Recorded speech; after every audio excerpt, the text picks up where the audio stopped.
Guys, mamamasyal muna ngayon kasi mga isda. Ngayon naman, puro mga tubuhan at mga plantasyon ang ating mga pinapasyalan ngayon. Yan, naka-air taxi tayo. Air taxi driver, guys.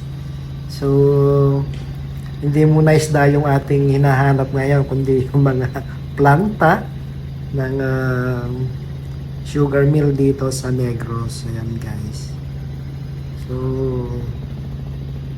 ay mapapansin nyo, walang dagat, pero may mga ilog-ilog tayong dinadaan ng mga kabahayan. So, land-based ko sa kwan.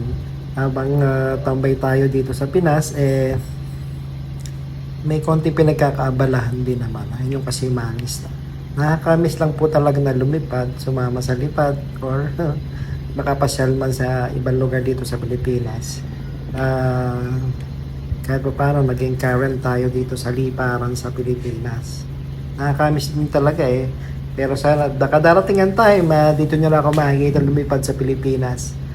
At syempre, umihidad na tayo, hindi naman habang panahon, nandun tayo sa laot para maghanap ng isda. Kaya si Lord nang bahala. Thank you.